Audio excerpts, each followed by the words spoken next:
阁下留步。往后退。请问城中的药房怎么走？你不认得我？你是抄了我家的人，那你还来问我？花家戴罪，我问他们，他们要么不敢说，要么就胡乱骗我，所以我只能问你了。你不怕我？是啊，每次你都不怕我。我们花家已如蝼蚁草芥，你们七秀司奉旨办案，一直紧盯我们，是不屑杀我，也不能杀我。看来今日获利颇丰啊！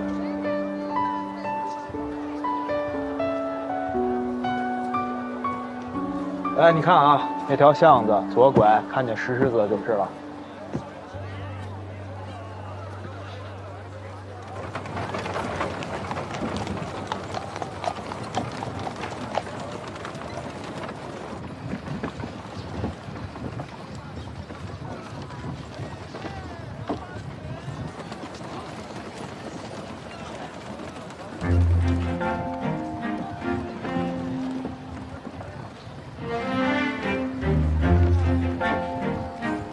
听说沈大郎同你定过亲，如今婚事黄烂，就开始抛头露面，自暴自弃了。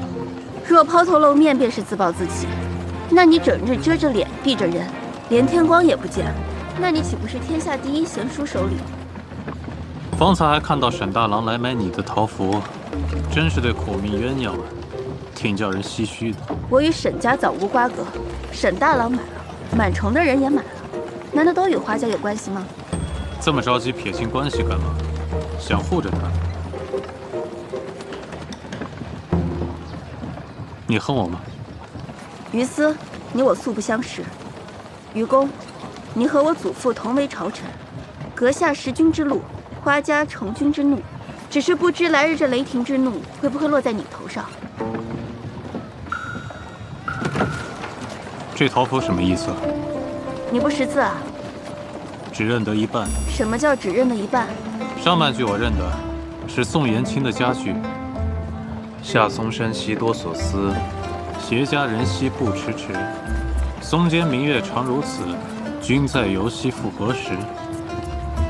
如此情景被你下半句一衬，风雅全无了。眼下既无明月，也无佳人，似是你的马车是坏了吗？行得如此迟。驾！驾！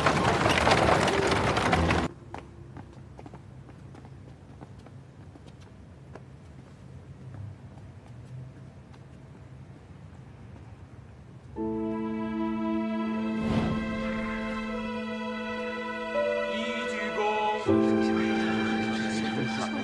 二鞠躬，三鞠躬。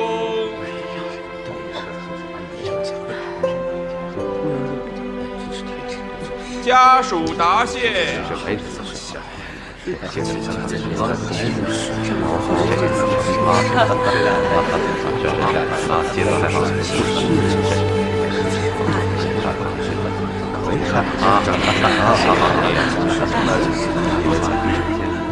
不用忙，干嘛？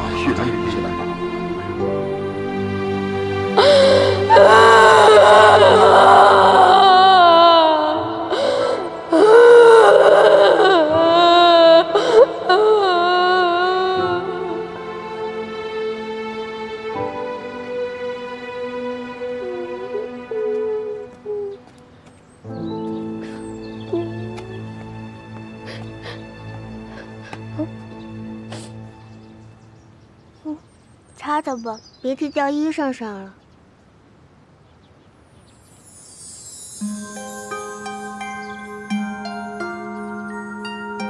喏，给你。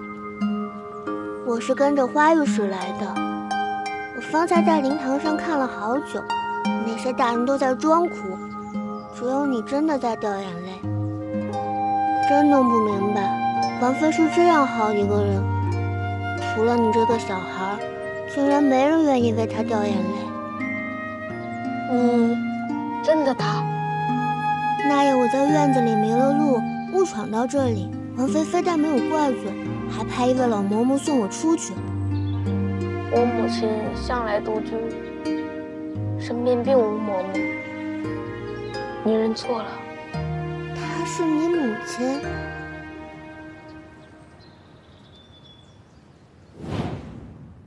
那孩子能随花一镇来灵王府，要么真是同仆，要么是花家子侄。如今也该18、19岁了吧？他见过那个所谓的嬷嬷吗？哦，把他送走了。这2天我叫火把他盯紧。花家男丁今日流放，几时出发？卯时。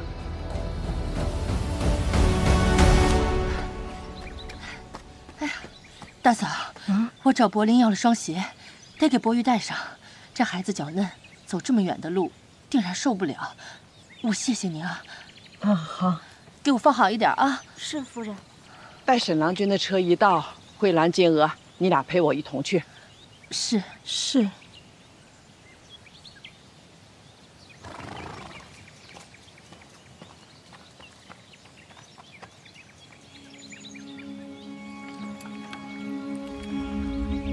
这沈家小子有没有个准头啊？这可怎么办呀？再晚了就见不到了。祖母，不能再耽搁了，再耽搁一定会错过。可是沈家小子不来怎么去啊？老钟的腿刚好一点，走还走不动呢，谁来赶马车啊？是啊，这我去吧。芷儿，你何时学会赶车了？我不会，但是试试总比不试强。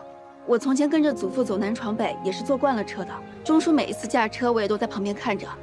这不管是人驾马还是马驾车，跑起来就行。真的能行？只是这车上现在堆了许多东西，可能坐不下其他人了，只能我自己走一趟。那你路上一定要小心，实在追不上便罢了。我尽力。姑娘，你这些袄子太轻了，得有一个人压着车才不会掉下来。就你聪明。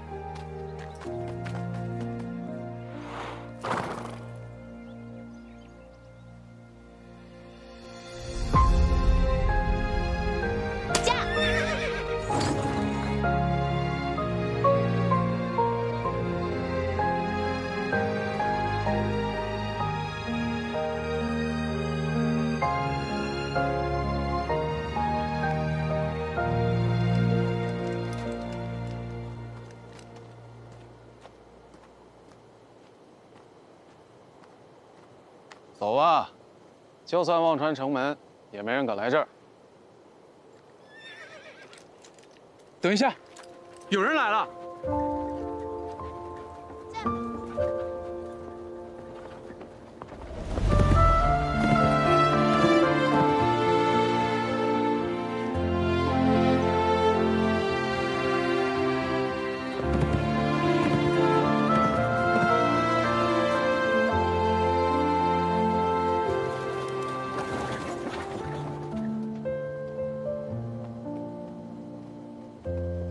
险些就没赶上了。你是花家的？一点心意，喝个茶，我同家里人说几句话。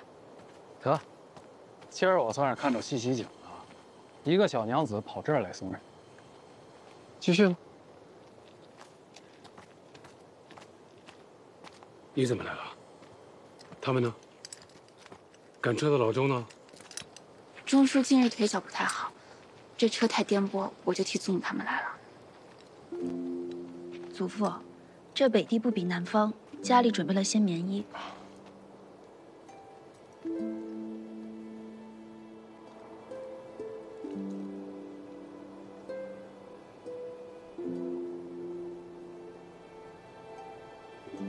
侄儿，抬起头来，看着我。祖父，家里出事以来，我从来都没有哭过。那是自然。我们侄儿是个顶勇敢、顶厉害的姑娘。你放心，家里现在有吃有穿，也有住的地方，大家都很好。好，我放心。爹，慧丽还好？家里43口人，每个人都有份，还要劳烦店和叔父们把这个鞋带给大家。我一定会照顾好大家的。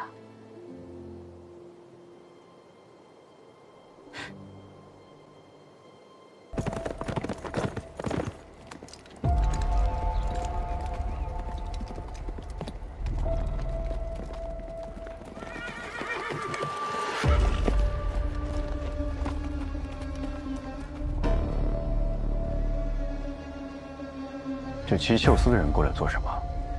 案子不是早就转我大理寺了？打头的那个，竟然是齐秀司使。你要做什么？拖开他。是，不许碰他。你是来找我的吧？没错，还请花公借我说话。侄儿，快坐，我没事。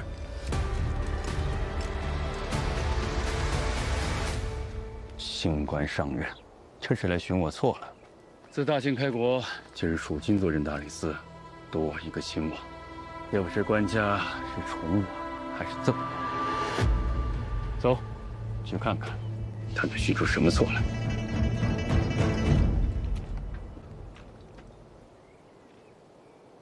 司使有何事？花公可还记得，当年上元节灵王府那场大火？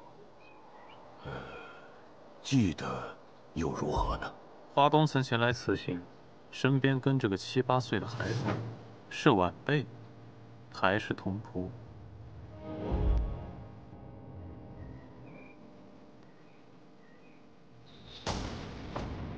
何故问起此事？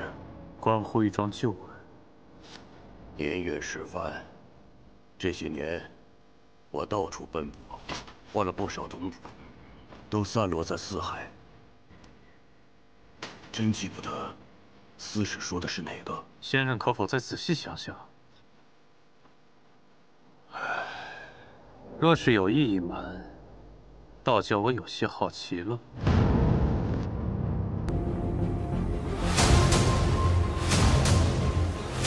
司使，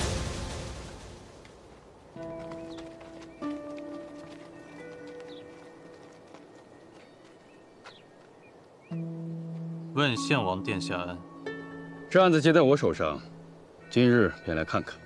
不料司使也在此，真是巧啊。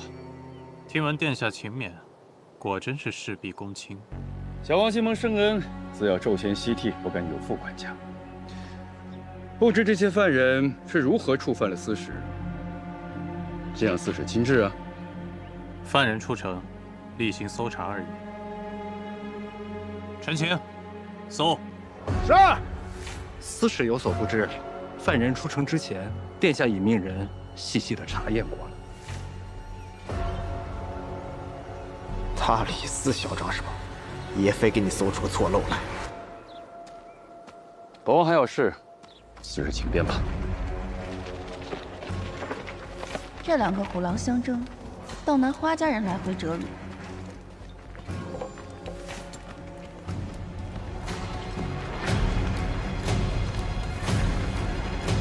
好，有东西。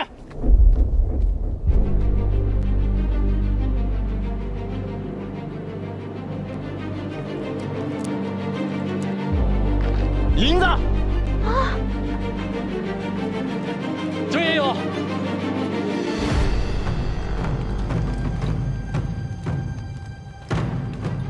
先王殿下恕罪，我等失察，自愿领吧。这就是殿下所谓细细查验过了。这怎么回事啊？将这人给我拿下！是。哎，大姑娘，这些民衣是我带来的，他们不知情，民女有罪，不敢欺瞒殿下。司使可听见了吧？竟是位莽撞的小娘子。说起来，我与司使今日的误会，倒像是一段风流佳话了。殿下请便。殿下，这小女子该如何处置？她有什么大忌？别拿来问我。是。将这刁女子押回衙门，打10个几仗，放了。是。不行！这银子是我的，你们不要亲手的，放开他！放开他！十二，放开他！12，放开他！慢着。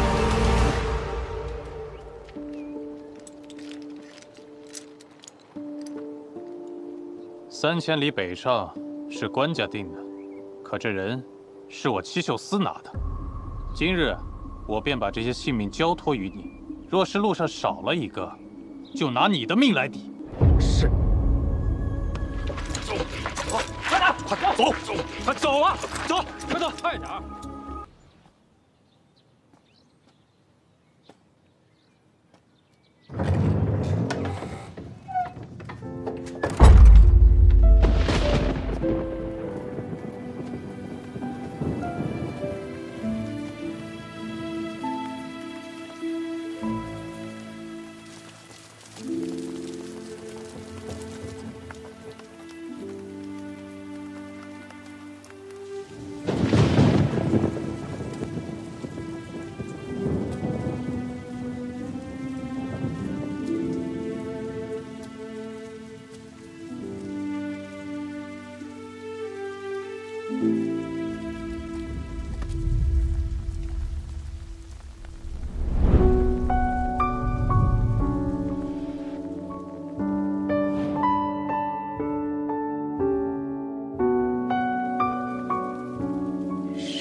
伤势如何？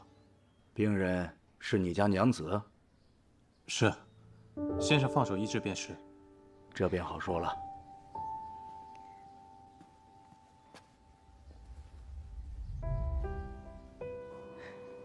你看这寿账，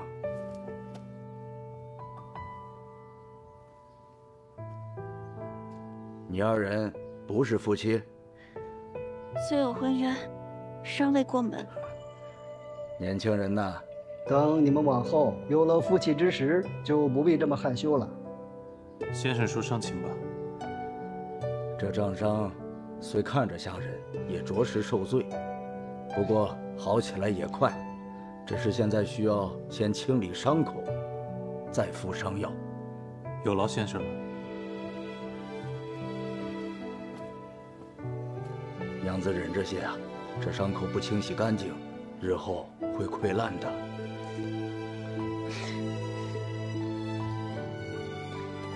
哎，别扯，别扯。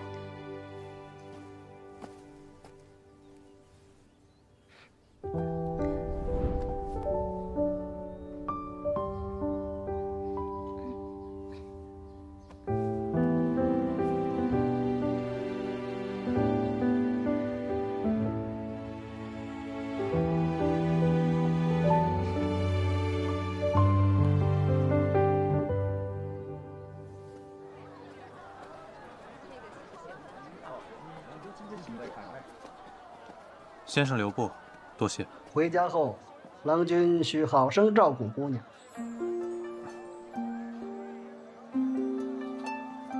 若是陌生男女问诊，怕有不便，这才撒了个谎，见谅。明白。那日过后，戚秀司有没有再为难你？没有。我还以为你回北地了。我在皇都寻了份差事，不回去了。在北地待久了，在京里待着，会不会觉得闷？说出来不怕你笑话。刚回来那几天，我感觉连气都喘不上，处处被拘束着，就像被关在笼子里。那现在呢？现在习惯了。我刚才看你从衙门里出来，可是遇到什么难事了？仕路多艰，看来我们运气都不好。你若是想回去的话，我可以送你一程，就当报答当日搭救之恩了。不必客气。我只是想随便走走。那刚好，我近来无事，可以陪你随意走走。你受了伤不方便，上马吧。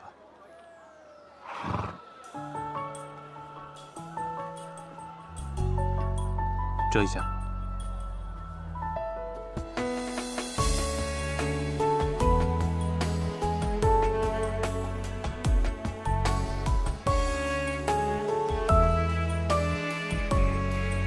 你怕是遇到难事了，却不是衙门里的事情。何以见得？受了伤不回家，却来山里，难道是要来自寻短见？也不是什么难事，只是有些累了，走不动了。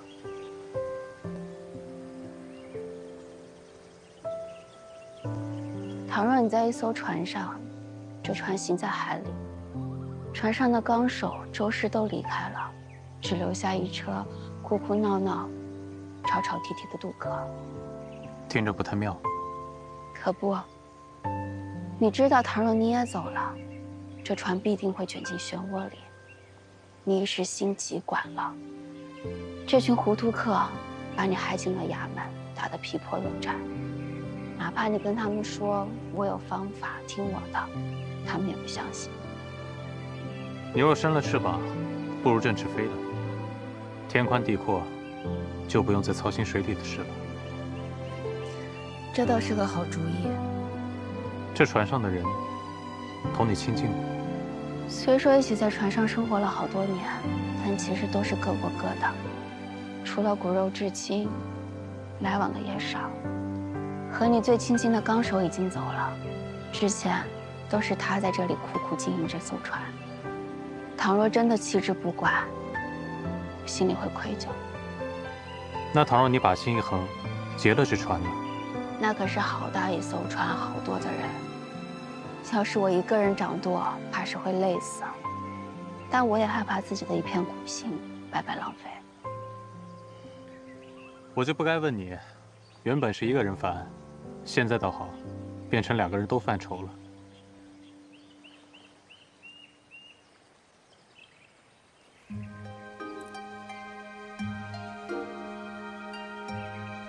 要是这么犯难，不如志同钱吧。这世上千难万险，能用钱解者十之八九。你带刀了吗？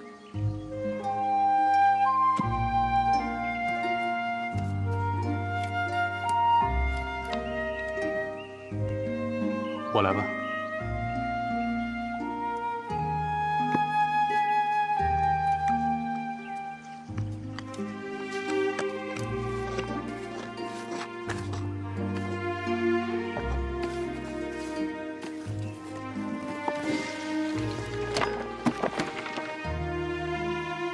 酒。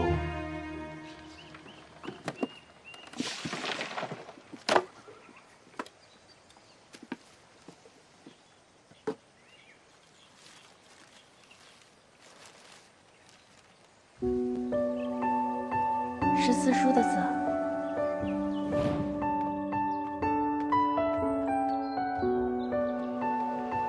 成明2年冬，长兄平与得女，眼明如秋水，玉雪殊可爱。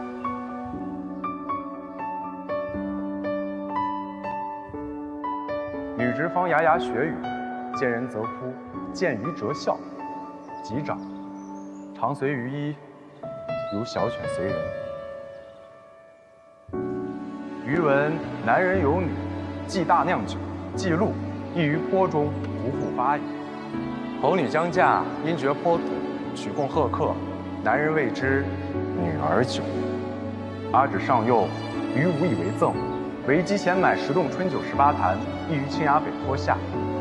但愿阿旨平安长成，无忧无虑，家得家训。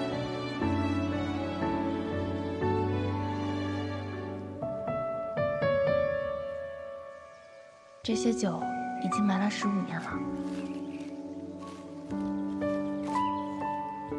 才想起来家里人埋了几坛酒，我来看看。只是看看。我想把这些酒给带走，王君可否帮我？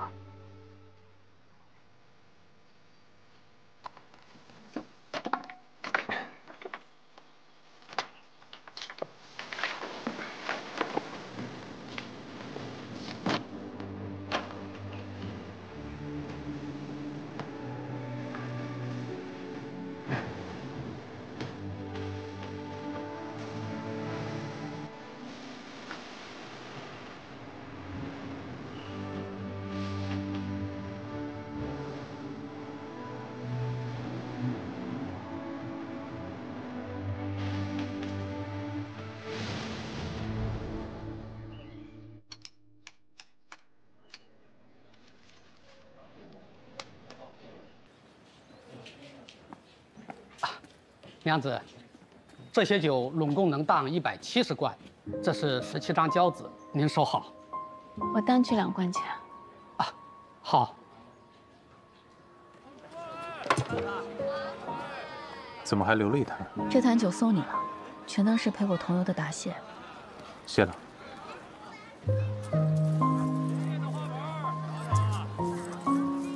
这又是？总不能叫你白白出力气吧？你刚归京不久，生计不易，你就不要推辞了。你人还怪好的。你就不要打趣我了，还要劳烦你把这车还回去。那你呢？我就先回去了。天不早了，坐车回吧。不了。花府查封多日，你现在没了住处，身上又是钱又是伤，怎么回去啊？你怎么知道？花相公获罪，举臣皆知。初见的时候我就知道你是谁。上车。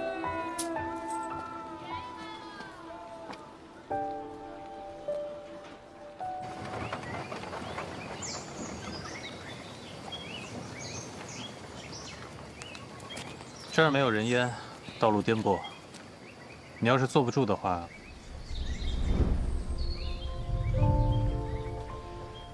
就算有人看见，我也实在是撑不住了。再坐一会儿，恐怕要栽下车去。这里也没有树可以靠，只好借一下你的肩膀。对不住了。这些是你陪嫁的酒吧，都给当了，以后你怎么嫁人？送了你那么一大坛，都堵不住你的嘴啊。那你怎么就这么放心，让我来帮你挖这个酒？不放心也没有办法，家中尽是妇孺，没有一个能出力气的。别说是搬酒坛了，纵然是挖，也挖不了几寸。便是有，我也不敢让他们知晓。知晓会如何？一来家中人多口杂，立刻会走漏风声；二来这些钱到了他们手里，不知道会使到哪儿去。无功倒还好，要是再闯下祸，我可遭不起第2次罪。多奇怪啊！家里这么多人，竟不如你这个生人来的可靠。你就不怕我谋财害命？这些酒可值不少钱。便是不找你帮忙，我也会去雇几个力妇，还不见得有你可靠。方才我从衙门出来，满身血腥晦气，也只有你停步问我。我还是头一次知道，自己原来是个大好人，就是蠢了一点，被人骗来做了苦力。其实，可以先不急着做决定，给自己还有亲眷们一点时间。有时候越是亲近的人，隔阂反而越深，就像隔了层纸，非等纸破了，才能看到彼此的真心。为何忽然这么说？我生平最后悔的事情，便是年少时疏远了至亲的人。那是谁啊？我母亲。这是我们第2次见面了，还不知道怎么称呼你。我姓燕，单名一个西字。燕西。今天谢谢你，我睡一会儿。娟儿，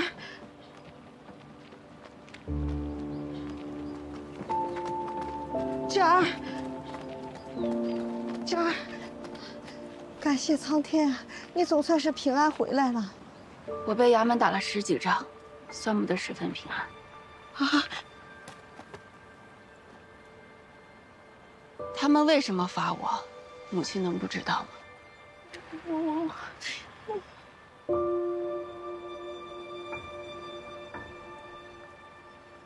都到这个时候了，还是不愿意跟我说实话吗？不是，如果当时我同你说，你定然是不会同意的。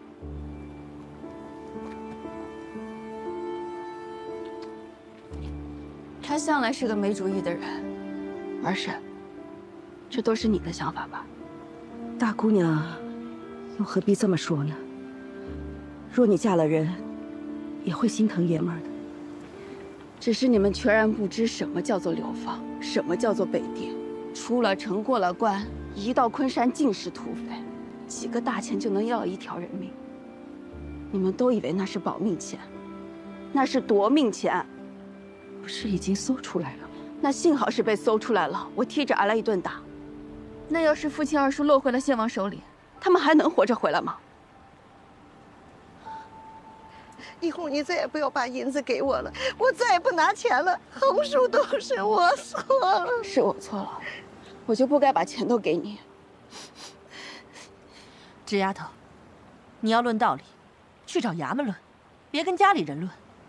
三嫂就是话赶话的，这个家就不是个讲道理的地方。我早就知道了，我累了。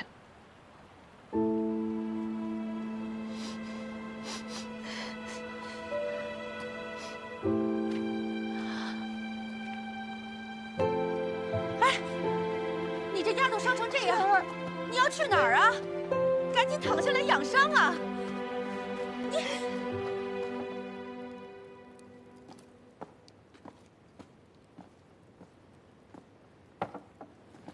头儿，你回来了，老远就闻见酒香了。眼睛贼得很嘛，这么小的碎银缝在袄子里都能找到。那可不，咱从小就生了一副好眼睛。眼睛这么好，不用可惜了，送你个好差事。哎呦，那谢头。从明天起，不用在司里卯着了，给我换班盯着花家。花家，盯紧一点。若是再出现今天这样的祸事，提着脑袋来见我。是。还有，去一趟永昌当铺，今日收档的17坛酒，只许赎到，不许变卖。是。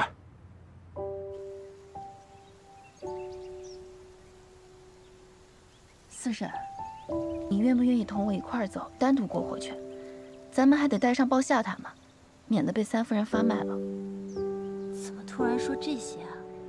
从前我总是下不定决心，要顾着华家的门楣，顾着祖父母亲，乖乖地长在笼子里。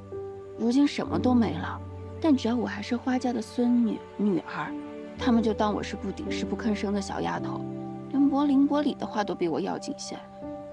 不破不立，我不能再灌注自己了。原来我们侄儿是觉得委屈了？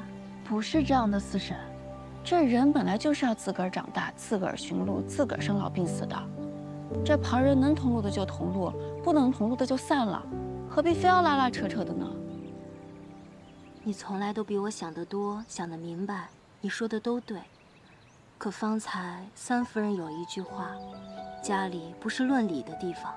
你才刚回来，不知道这一日家里都闹成什么样了。老夫人因着你的事儿，豁出脸去叫苏嬷嬷进城去托人。老夫人说，已经到这田地了，除了人再不剩什么。说是一屋子长辈连个小孩子都保不住，就白活了。不能为了爷儿们把你一个小丫头给搭进去。你看看这会儿你是不是就比爷儿们紧要多了？我再同你讲，苏嬷嬷带去疏通的钱，都是三嫂掏的，旁人也真是一文都没有了。三嫂卖了玉珠，又心疼又同自己怄气，夜里还偷偷掉眼泪，剩下一点钱都想拿来救你。他拿了多少钱，我都可以还给他。你个死心眼儿，这哪里是钱的事儿呀？我再同你讲，一早鲍夏回来报了信儿。大夫人你是知道的，两脚没沾过泥，出了门连南北都分不清，更没同生人说过话。我都没想到他真能摸到衙门去，吓得哆哆嗦嗦问你的去向，又一路哭着回来，脚都走肿了，说你从衙门出来就没了踪影。钟叔站都站不起来，拄着棍子就要去寻你，大家伙都急坏了，上上下下都进城去寻你。家里只留下我照顾老夫人。他们都去了，那不然呢？你是自家人，难道丢下你不管？三嫂把丫鬟们都带走了，二嫂数年如一日，天不亮就压着脖里去读书。今日啊，连这功课都舍下了，晕头晕脑跟着去寻你。秦姨娘最好笑了，要去庙里问卜，病急乱投医，拜了个送子娘娘庙，被三嫂啊一顿数落。没有人告诉我这些。他们都是长辈，为小辈奔忙是应当的。若拿到你面前邀功，那多没脸面呀！三嫂那样的人，这辈子哪儿低过头呀？所以啊，我只想叫你知道，你想的都没错。可一家人过日子，有时真没什么道理可言。他们都是内宅女眷，是没什么本事，但独个儿遇到事儿了，回过头来至少有人在家等着你，替你着过急。我知道了，四婶，你容我再想想。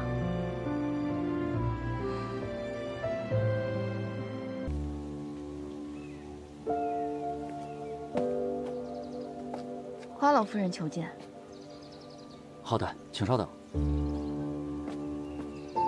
哎呀，逼都逼不及，你还叫他们进来？你懂什么？花家那一老一小，谁不认得？若是在门口待久了，肯定会坏事。夫人，我不方便出面，一会儿不管他们来做什么，打发走他们便是。我吵什么？母亲，母亲，他们是吃人的老虎不成？老妇弱女，也把你们怕成这个样子，你要躲便躲。我来招待花老夫人。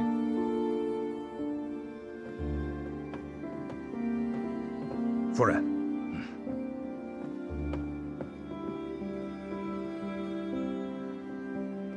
老姐姐，老夫人，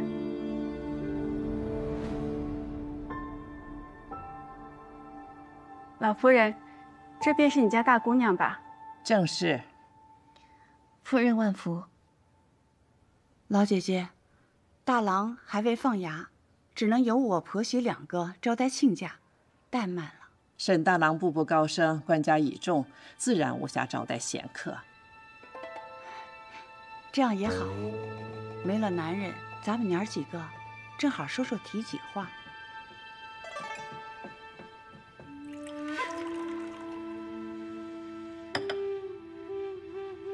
请。老夫人如今住在庄子上，想必不比城里。有什么缺的短的，我派人给您送去。啊，或就今日用板车拉回去也成。庄子上虽清苦，有我孙女在，倒也不缺吃喝。我听说了，芷姑娘当街卖桃符，这皇都里啊都传遍了。我也听说了，多亏了你家琪儿帮衬，真是个正直仁善的好孩子。当年老太爷定下的这门亲事啊，没看错人。啊，七哥儿明年正是要科举，如今啊正是用功的时候，这门亲事，这门亲事就算了。老姐姐，今日登门打扰，本是不该，可我觉得做人做事应该有始有终。那日你去庄子上是碍于情分，可我不能装聋作哑。如今你我2家云女殊途，这桩婚事不合适。今日我替老太爷做主，收回这桩婚约。我们2家本是世交，是我们沈家对不起你们。不过是时过境迁罢了。不过还有一事，当年议婚之时，你家随曹铁送到花家的礼物，都被抄没了，如今难以奉还。哎呀，不必再提了，有债必还。今日花家还不上，未必将来还不起。芷儿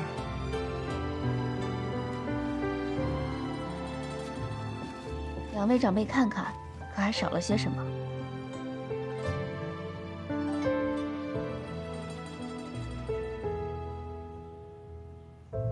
我舔言写了这张欠条，收好。老姐姐，你要臊死我呀！账是账，情是情。芷儿，我们不打扰了。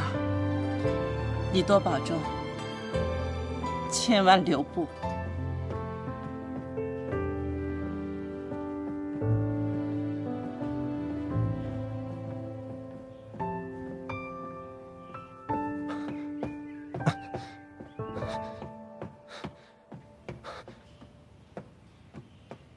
花芷来了，来退亲。齐儿，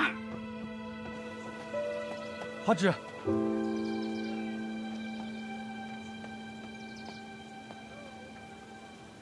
沈郎君，我就是想告诉你，君子有信。无论我祖母、父亲、母亲是如何说的，我沈七都会守约如初，不离不弃。沈郎君，不是的，是我自己要退婚，无人逼迫我。你不想和我成亲？沈七，你是个顶好的人，将来不管是哪个姑娘嫁给你，都是此生的幸事。多谢你倾囊接济，也多谢你买我的桃符，多谢你追出来同我说那番话，这一切我此生都会铭记。快回去吧。芷姑娘，那以后，我们以后还是朋友吗？当然是啊。走了。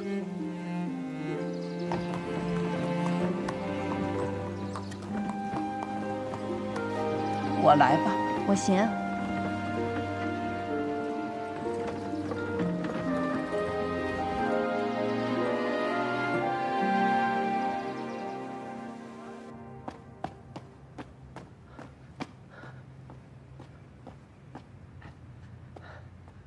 曹好，难怪花家娘子不要女儿酒了。她今日和沈家退婚了，我在那儿盯了一路，那沈大郎还一瘸一拐的追过来，两个人难解难分的，不知道说了点啥，最后还哭得稀里哗啦的。他哭了啊？那可不。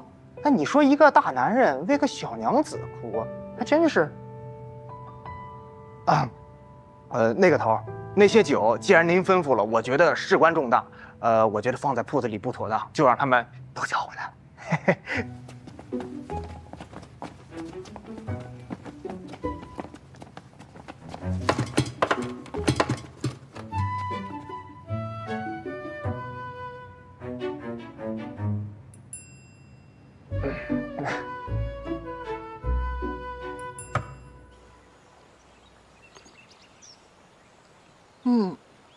福东做的越来越好吃了，把我舌头都养刁了。你尝尝。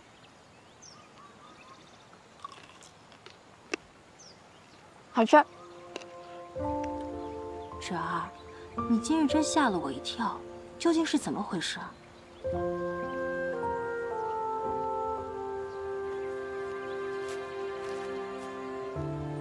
哪来这么多钱呀？私塾给我备的出嫁酒被我当了，这是一半的钱，你拿着。这是你的嫁妆。婚都退了，还要他做什么？这些钱我先替你收着，要用时知会一声。好，都听你的。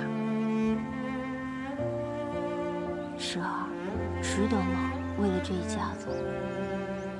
四婶，其实我没有那么无私，我只是想明白了，与其躲着，不如往前。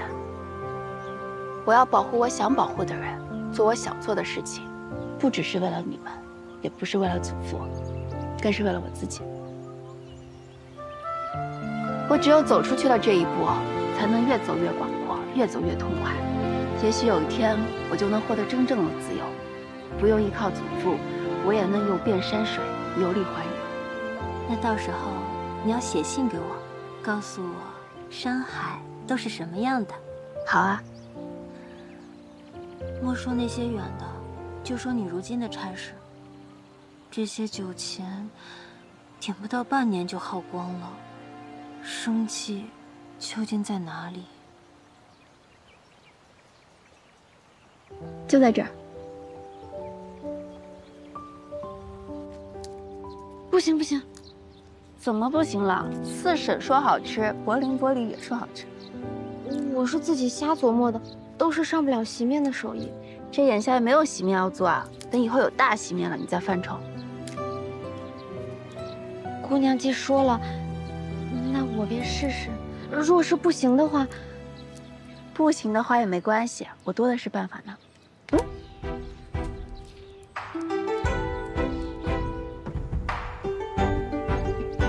迎春、抱夏，每日晨采红果，摘梗挑拣；银珠专司讨喜，晨露密秋，挑疤去籽；折桂负责添柴火，福东揭秘做果子。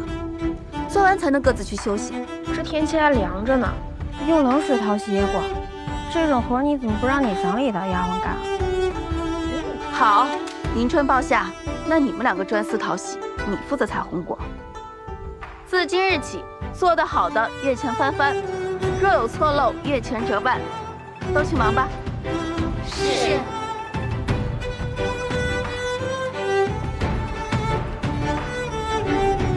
人不大点，使唤起人来倒利索。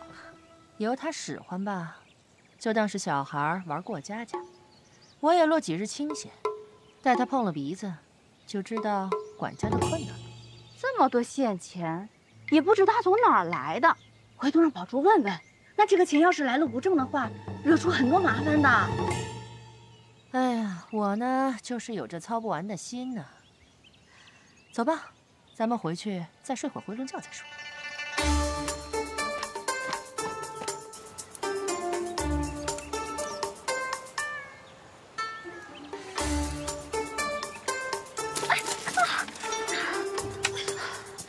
要有止血药，走走，我带你去找一找。好疼啊！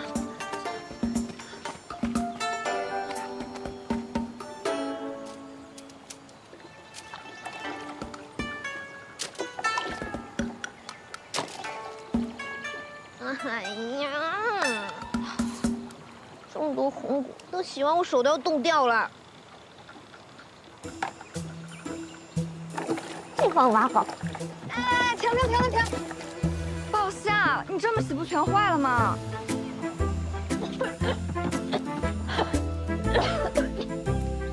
火太大了，蜜桃手都烧焦了。我从前只伺候里根笔墨，我哪干过这种活啊？算了。你去休息吧，我自己烧火。那是最好。那谢谢福东姐姐。这个纸姑娘，真会变着花样糟践东西。嘿，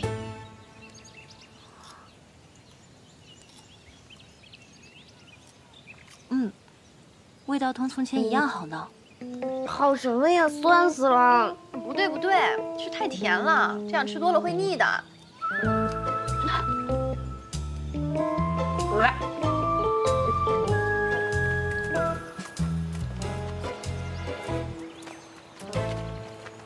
你们怎么都闲着呀？红果呢？姑娘，我刚去叫银珠和禅露，他们说三夫人的活还没干完呢，一直没回来，就没人去背红果。那就都扣一日的力气。迎春，从今天起你就不必讨喜了，你就做个监督，有偷懒耍滑、出漏出错的都报给我。抱夏，跟我去摘红果。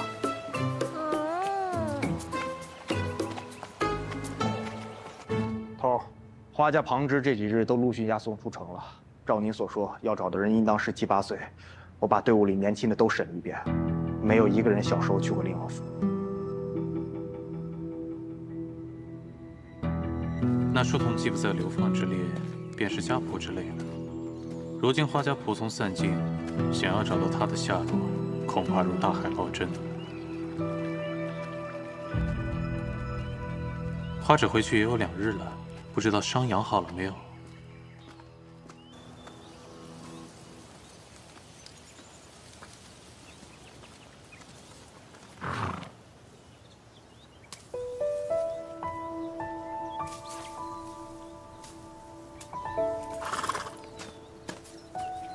这么巧，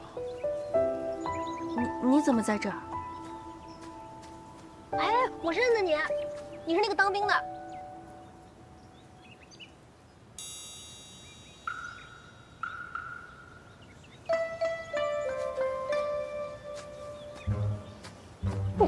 我还多余了呗，不能听呗。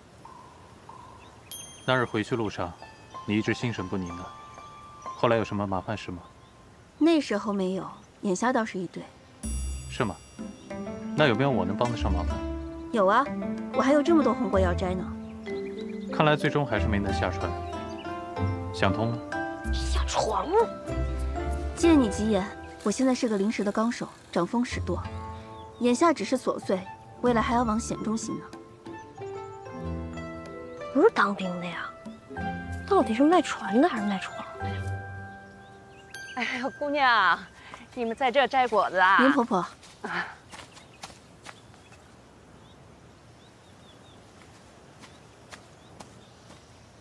福东做了些糕饼，你拿回去吃，很软的。又给我们那么多好吃的。哎，这个，你先赶紧回家好好吃饭，过几日再给你送来。快，谢谢，谢谢。赶紧回家吧。谢谢啊。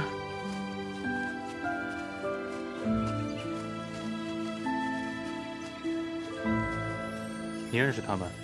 都是挣扎着生活的人，见着了怎能不管？他的女儿女婿都病死了。包下，走了。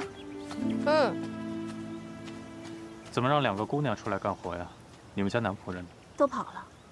老的少的，一个都没留下。你问这话什么意思啊？想来我家谋生啊？我可发不起月钱。这样，等你发得起月钱了，提前告诉我，我马上上门。看来这次回京没有谋得合适的差事。是没什么合适的，给人当打手，整日狐假虎威的。不过你放心，我还活得下去。来日方长，总会顺心遂意的。那我也祝你行船顺风顺水。走了。走。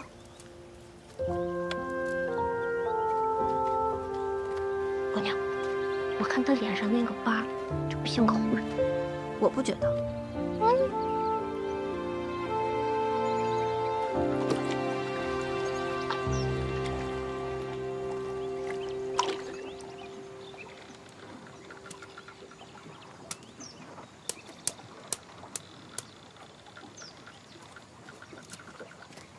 林珠，三夫人那儿忙得不可开交，你倒有空来做闲差。我这就去。哲贵，你们也过来。三夫人说想帮忙的都过来。哦，好。哦，哎，是有什么事儿吗？夫人们从早到晚没有事忙也需人伺候，难不成要一一与你禀报？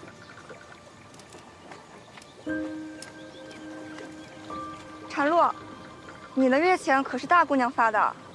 迎春姐姐，求你别难为我了，我的身契还在三夫人那里呢。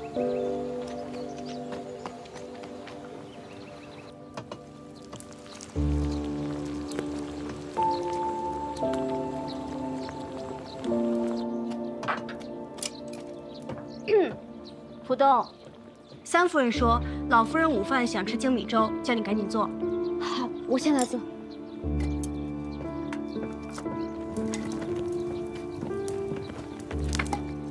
这时候还早，不着急啊。姑娘，我听银珠说，三夫人嫌家里的丫鬟多，闹哄哄的心烦，还说几个小贱人整日扎在灶房里，不知偷吃些什么，说要再发卖几个。姑娘。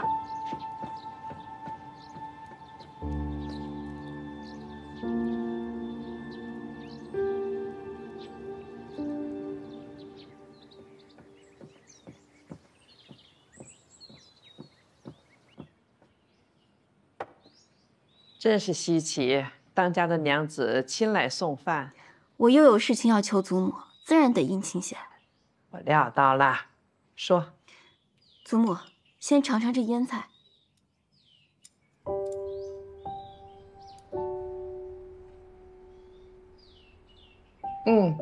清淡还爽口。这都是福东在后院摘的，自己琢磨着腌的。这手小的丫头原来是你房里的吧？有什么事儿啊？别绕弯子了。祖母，我想要回丫鬟们的生气，不然福东就要被三夫人卖了。那怎么行？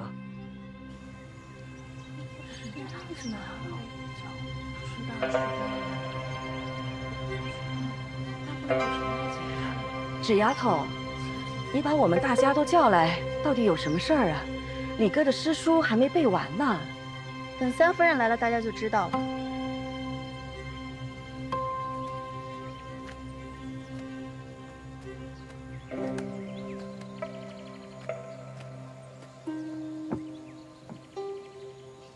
纸丫头，自古船多不爱路，你倒好，算计到婶子兜里了。三夫人放心，今天谁也占不着谁便宜。婶儿，这么贵重的东西，还是请你三婶保管为好。娘放心，从今以后就用不着了。你们的生气都在我这儿。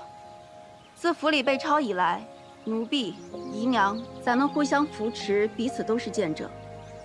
这些日子你们很为难，我也都知道。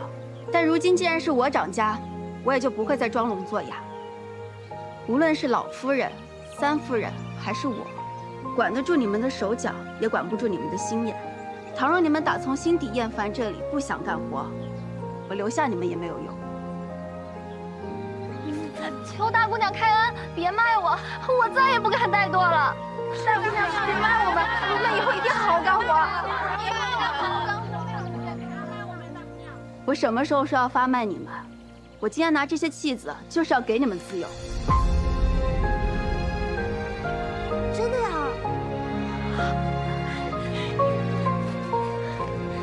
纸丫头，你说什么胡话呀？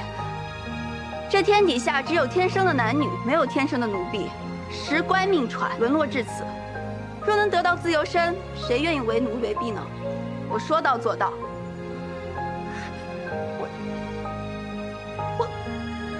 我费尽了心力去调教这些丫头，好不容易她们都不逃跑了，你上下嘴皮子一碰，这就什么都没了。那三夫人以后就不必劳心了。可是你放了奴婢，以后谁给我梳头，谁给我穿衣啊？花梨妹妹一双巧手，能画丹青，能绣花鸟，难道穿衣梳头这种简单的事情都做不好吗？放下，给大家分礼。大家快来拿呀！我不是我的，拿这是我的，是我的吗？你这丫头，你是谁疯了呀你？你们。慢着，你看看这个，轻一点。手臂在这里啊，你拿着。这契子扔进了火里，就化成了灰。从此海阔天空，大家来去自由。我也向大家保证，我绝不会报官。若是想走，赶紧走；若是想留，可以把自己当做故宫，我照样每人发钱。只不过大家都要想好，这关系到你们的前程，不要后悔。前途艰难，大家都在一条船上，只有我们齐心协力，才可以寻到活路。放下。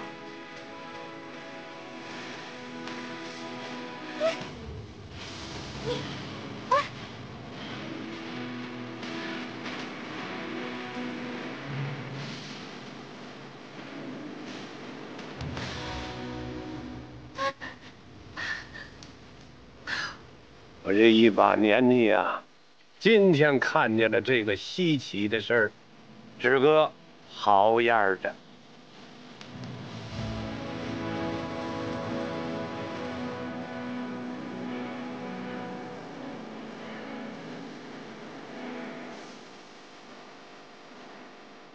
姑娘，我想好了，以后我哪都不去，我就跟着你。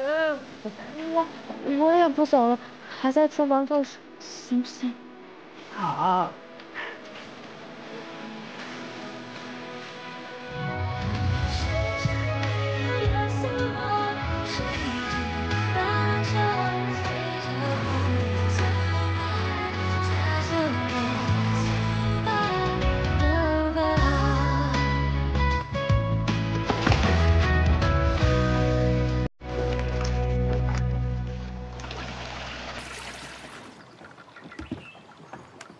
立秋，你这是要走啊？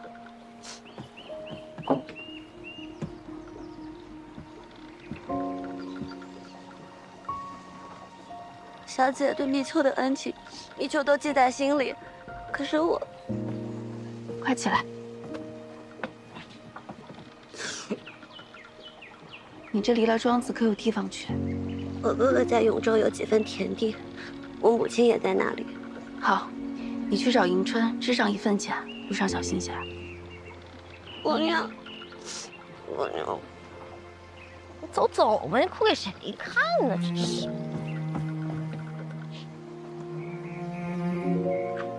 去吧。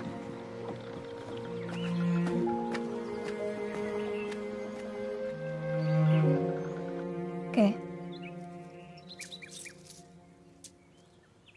迎春，你也想走，对吗？胡说什么呢你？你比我们都有主意，就算不做丫鬟，也定能有个好的前程。不做丫鬟又能做什么呢？嫁人呢？你长得俊，嫁个种田的、打鱼的。饿不着肚子，若是能嫁一个行商的，说不定日后还能穿金戴银呢。迎春，我先走了，你也快收拾收拾吧。保重。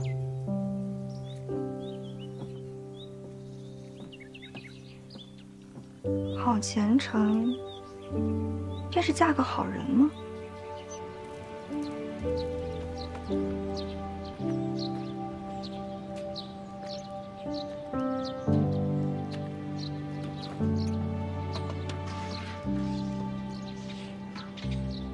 迎春，姑娘，我一直想问，这段日子我们洗红果、煎红果，究竟是为了什么呀？本想之后跟你们说的，包夏他们还不知道呢。待福东把煎红果的方子定下来，咱们就拿去城里卖。啊，这红果城里人人都认得，是无人吃的烂件东西，怎么会有人愿意花钱买呢？你只管做得好吃，掏钱是他们的事。姑娘，然后呢？9层之台起于垒土，咱们从卖红果起，一步步把生意做大。姑娘说的法子，便是从今往后举家经商。这用贫求富啊，农不如工，工不如商。咱们既要赎回祖父，只有这条路。行商就好比行军打仗，从前你们都只在内院做事，以后都要做带兵的头领，冲锋陷阵。咱们一起在皇都闯出一条路来。好，我陪姑娘一起。还有我。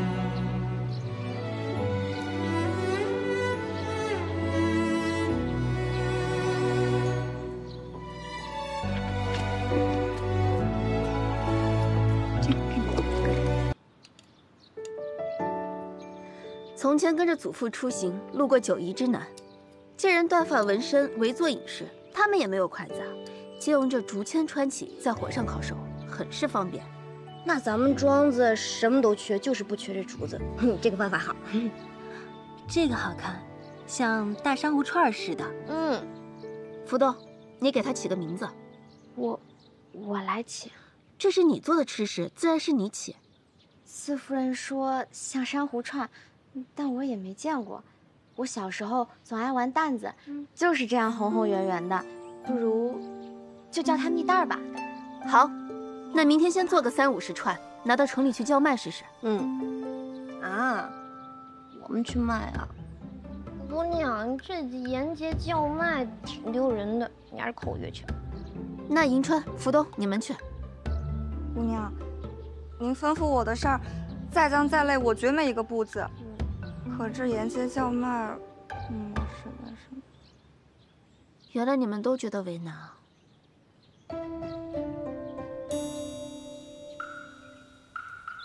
花灯啊，扎我是能扎，但是如果要是卖的话，咱可赶不上人家冯记灯笼铺还有那廖记灯笼。咱用不着跟他们比，我们不卖。啊，那行那行。钟叔，你请按照这些图纸做就行。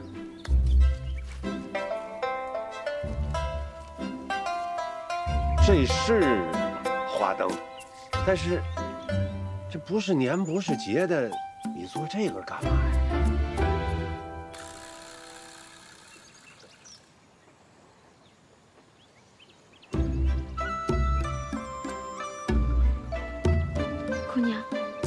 东西真有人买吗？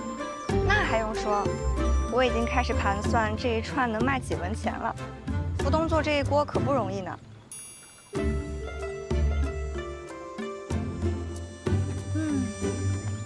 三夫人。哎呀，大姑娘，论理呢，大伙儿一团高兴，我是不该来扫兴的。只是我还是得说句不该说的话。这猴渣子呀，滋味应该还不赖。可是咱们这里呀，成日间连个鬼都不来。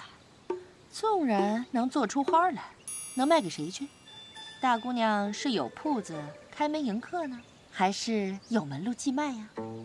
还是三夫人想的周到。那依三夫人看，有什么办法呢？我能有什么法子呀？总不能像你之前卖桃符似的，当街支摊儿啊！哎，三夫人的想法竟然跟我心里想的是一样的。这死丫头，怎么自打掌家说话声气都变了？这铺子啊、门路我是都没有，所以这几日我每日都进城，用眼睛去看。去看过街人数、个人花销，那数出什么来了？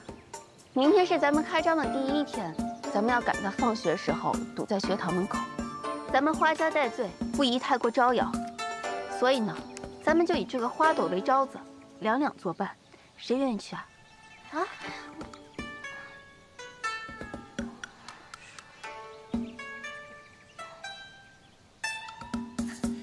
大姑娘可真是会说笑。以咱们家的门第，莫说灵儿他们了，便是一个小丫鬟，哪一个是不要脸的？沿街叫卖，名声还要不要？以后还嫁不嫁人呢？这三夫人啊，又说到我心底去了。迎春报下。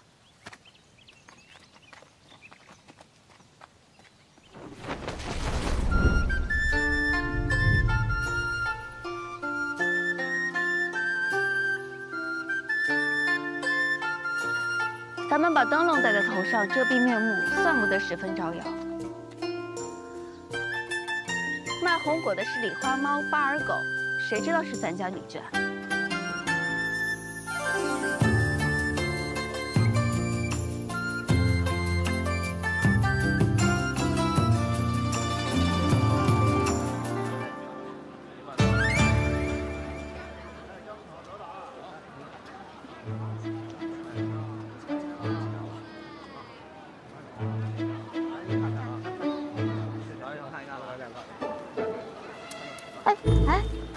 你别撞我呀！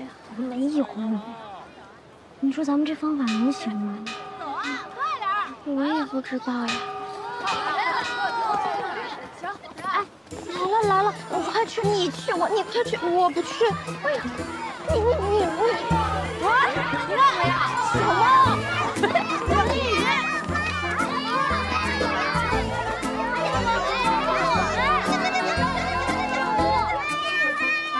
蜜袋儿，好吃的，你尝尝。要不要尝尝？好好吃！快来！来，你拿好，谢谢。给我来一个。2文。来，谢谢。2文。来，拿好，谢谢。谢谢。我也来一串。给。哎，谢谢啊。气死的人！这就算是阎王的小鬼来了，钱也找上。来，别插嘴啊！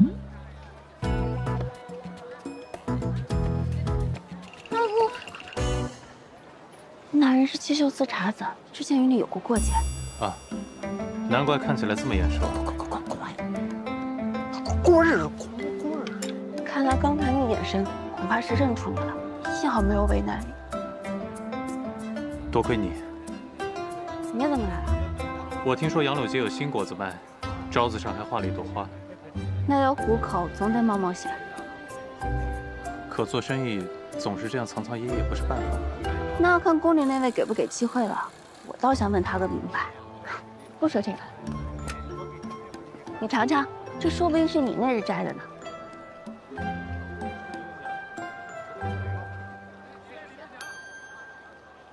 你这么怕酸啊？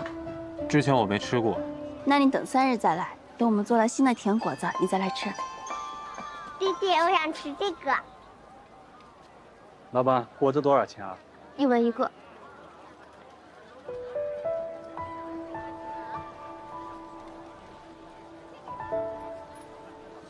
来1个吧。就1个啊？孩子，吃吧。爹爹，你也尝尝。爹爹不爱吃，你吃吧。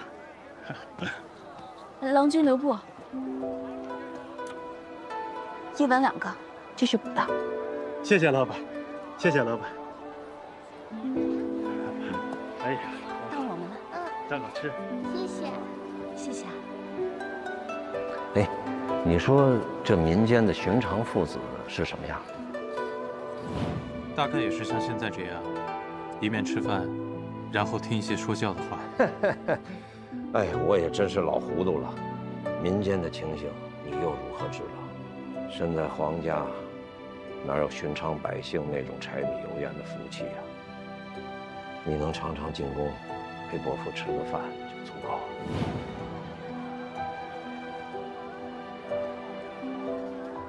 这么做买卖，真的不会赔吗？成本小，赔不了。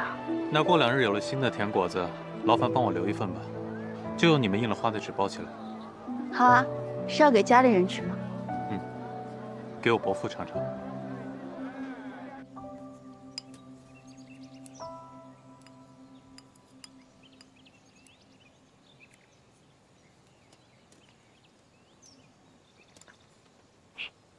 你看，夫人挖个果核，跟绣花似的。快干活吧！给我看看，给我看看，我就要玩这种看我看我可爱吗？太可爱了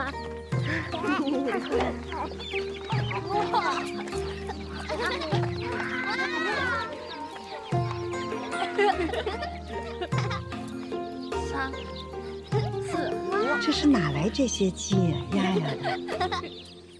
已经买回来了，手脚可真快。我是谁呀？这要等它们长大了，咱岂不是都有鸡蛋吃了？侄儿说，咱家总买鸡蛋鸭蛋吃，花销也不小，不如自家养几只，也当个消遣。哎，这有多少只啊？哎呀，别往前看，你可别弯腰，小心肚子。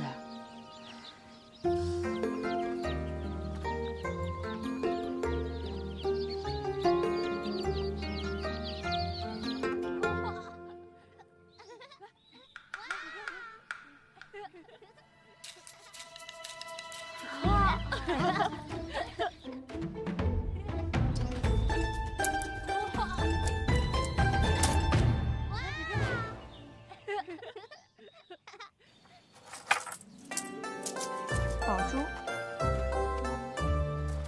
这个，哎，我看看，拿来我看看。明珠，福灯。哎，你拿了多少？跟从前在府里是没得比，可总比上月强得远了。哎，你跑什么呀？给我瞧瞧！你别缠我了。我告诉你，有一个人最多。啊？谁啊？这有什么可卖关子的？自然是福东啦。那不，拿了整整有1罐呢。要不是福东，哪有这些进账？他比旁人分得多，倒也是应当应分。哎，宝珠，我看看你多少，我不管别人，我看一下你到底拿了多少呢？你给我看着点儿。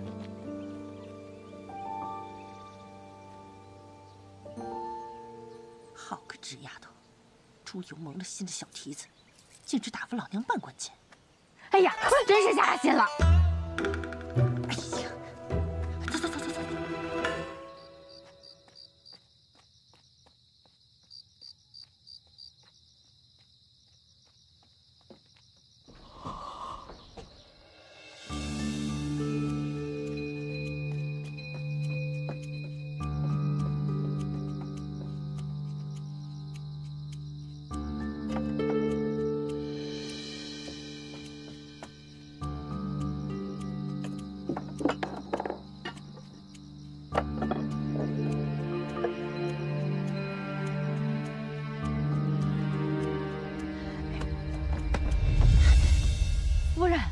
小蹄子正在偷东西呢，您看我抓他个现行。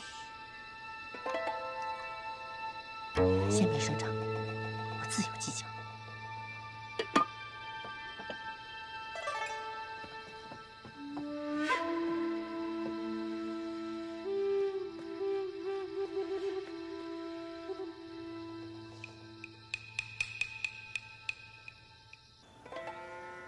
好看，嘿嘿。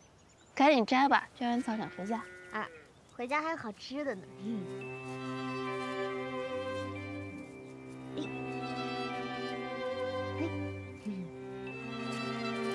这个，把这些给祖母，祖母说一起。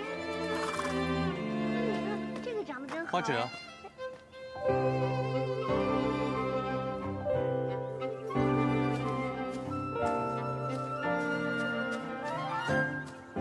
你怎么来这儿了？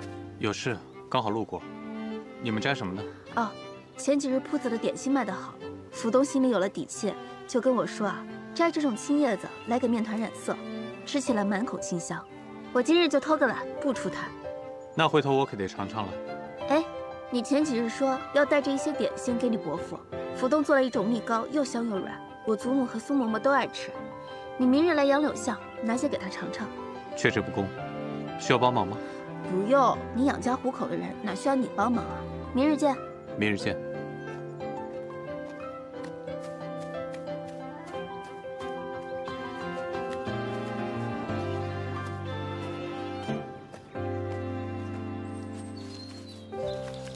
这是什么？京中有一条杨柳街，专做浆水果子，这是他们新做的蜜糕。黄伯父久在宫中，难得尝尝这寻常百姓的口味，我就带了一份。妍希，七秀司本就俸禄微薄。伯父，这只要5文钱一份。5文钱？朕还没尝过5文钱的果子。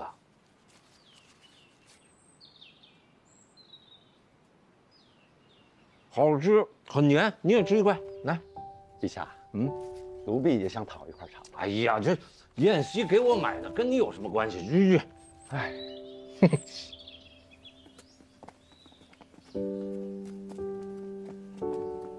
陛下，献王殿下来了。参见父皇。见过殿下。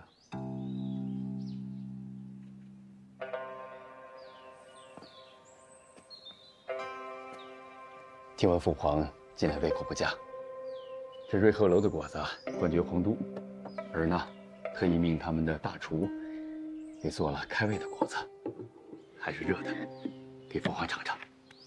拿回去吧，朕没什么胃口。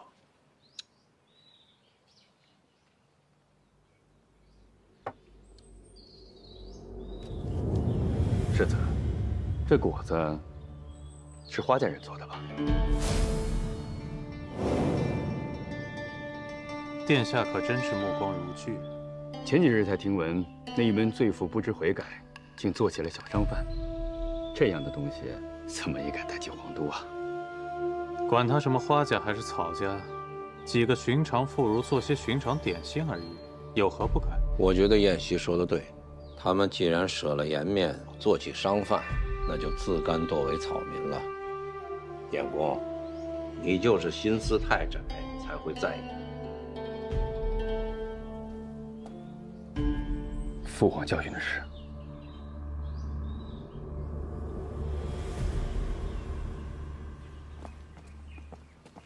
殿下，这果子扔了。是。且慢，扔了多可惜啊！弟回京不久，还从未尝过瑞鹤楼的点心。世子还真是好胃口啊！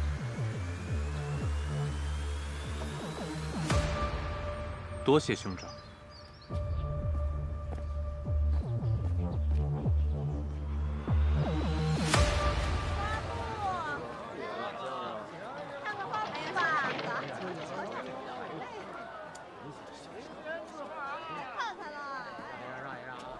哎，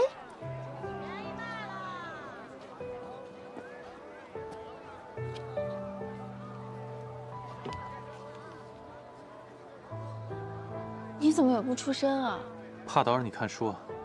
看书解解闷嘛。你解数数题来解闷儿？这书很有意思的。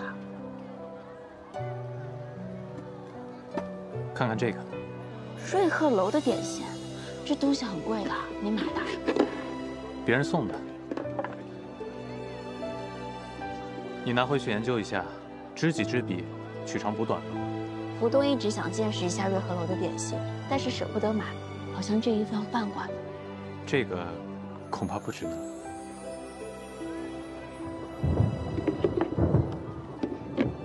哎，看这天色啊，怕是又要下雨。这些果子我只能拉回去自己吃了。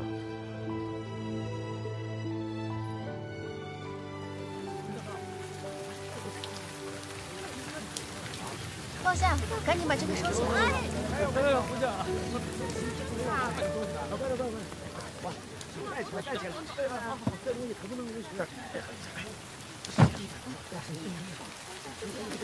哎呀，这怎么下这么大呀